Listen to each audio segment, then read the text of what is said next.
Ajo që po ndodh në Shqipëri është e pazakontë dhe jashtë Ballkanit. Ajo që po ndodh në Shqipëri është e pazakontë dhe jashtë Ballkanit. Ende pak njerëz flasin për të. Prej gati 2 muajsh mijëra qytetarë ndalin çdo mbrëmje në protestë. Ka përplasje me policinë, rrugë të bllokuara, manifestime në 10 qytete, e madje edhe shqiptarët që jetojnë jashtë vendit kanë organizuar protesta përpara ambasadave. Shkaku është ndërtimi i një resorti gjigant luksozi lidhur me investitorin amerikan Jared Kushner, dhëndrin e presidentit amerikan Donald Trump. Por kjo nuk është vetëm historia e një resorti, është historia e një ishulli ushtarak të braktisur, e një lagune me rëndësi të jashtëzakonshme ekologjike, e një ligji të ndryshuar pak para nisjes së projektit dhe e një proteste që brenda pak javësh u kthye në lëvizjen më të madhe qytetare që Shqipëria ka parë vitet e fundit. Për ta kuptuar këtë përplasje, duhet të kthehemi disa dekada pas. Përballë Vlorës, aty ku deti Adriatik bashkohet me Jonin, ndodhet ishulli i Sazanit. Për dekada me radhë ai ishte një nga vendet më të izoluara të Shqipërisë. Gjatë regjimit komunist të Enver Hoxhës,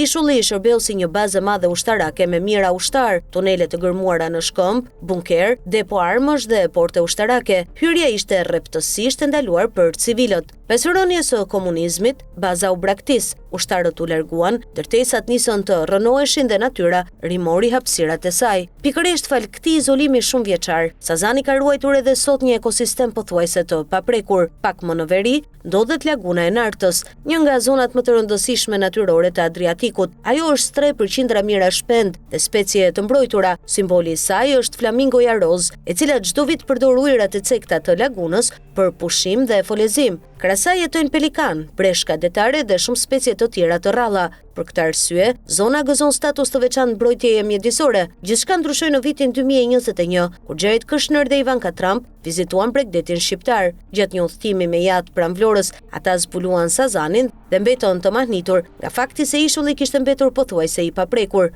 Pikërisht atëherë lindi ideja për ta shndërruar atë në një destinacion turistik ultra luksoz. Në vitet që pasuan, nisën kontaktet me qeverinë shqiptare dhe projekti mori formë. Në mars 2024, Kushner njoftoi publikisht planin për të investuar në Shqipëri me një projekt turistik me vlerë miliarda euro. Megjithatë, Sazani është vetëm një pjesë e investimit. Projekti përfshin edhe një kompleks të madh turistik në Zvërnec, pranë lagunës së Nartës. Qeveria shqiptare paraqiti investimin si një mundësi historike për vendin. Sipas saj, ai do të rreqë turizmin elitar, do të krijojë vende pune, do të zhvillojë infrastrukturën dhe do ta vendosë Shqipërinë në hartën e destinacioneve më prestigjioze të Mesdheut. Projekti mori statusin e investimit strategjik dhe parashikon resorte luksoze, vila, marina turistike dhe hotele me 5 yje. Investitorët kanë deklaruar se gjithçka do të realizohet në përputhje me ligjin dhe duke respektuar standardet mjedisore, por kundërshtarët e projektit e shohin ndryshe. Pak muaj përpara shpalljes së investimit, Parlamenti shqiptar miratoi ndryshime në ligjin për zonat e mbrojtura, duke lejuar përjashtime për investime turistike të nivelit të lartë në territore ku më parë kjo nuk ishte e mundur. Për ambientalistët dhe kritikët e projektit, ky ndryshim ngriti dyshime serioze mbi mënyrën se si u hap rruga për ndërtimin e resortit. Qeveria nga ana tjetër këmbgul se çdo vendim është marrë në përputhje me ligjin. Për një kohë të gjatë debati mbeti kryesisht në media, por rreth 2 muaj më parë situata ndryshoi. Në zonën e Zvërnecit nisën punimet përgatitore, u vendosën garde, u kufizuan disa hapësira dhe filluan përgatitjet për kantierin. Për shumë banor, ky ishte momenti kur kuptuan se projekti nuk ishte më një plan në letër, ai po bëhej realitet. Shumë prej tyre thonë se për projektin mësuan vetëm nga mediat dhe se nuk u përfshin kurrë në një konsultim publik të mirëfillt. Për banorët vendas, kjo nuk është thjesht një vijë bregdetare, është vendi ku peshkojnë, ku kalojnë kohën me familjet e tyre dhe një zonë që e konsiderojnë pjesë të identitetit të tyre. Kështu nisën protestat. Fillimisht morën pjesë vetëm banor, peshkatar, aktivistë dhe ambientalist. Më pas, erdhi momenti që ndryshoi gjithçka. Më 30 maj, përballë zonës së rrethuar, protestuesit u përballën me rojet private dhe policinë. Gjatë tensioneve, një protestues u tërhoq me forcë brenda perimetrit të kantierit. Pamjet u përhapën me shpejtësi në rrjetet sociale dhe u kthye në simbol të protestës. Për shumë qytetar, ai ishte momenti kur debati pushoi së qeni vetëm për një resort. Ai u kthye në një diskutim për transparencën, të drejtat qytetare dhe lirinë për të protestuar, që prej asaj dite, protestat janë zhvilluar pothuajse çdo mbrëmje. Lëvizjes u bashkuan student, familje, pensionist, punëtor dhe qytetar të zakonshëm.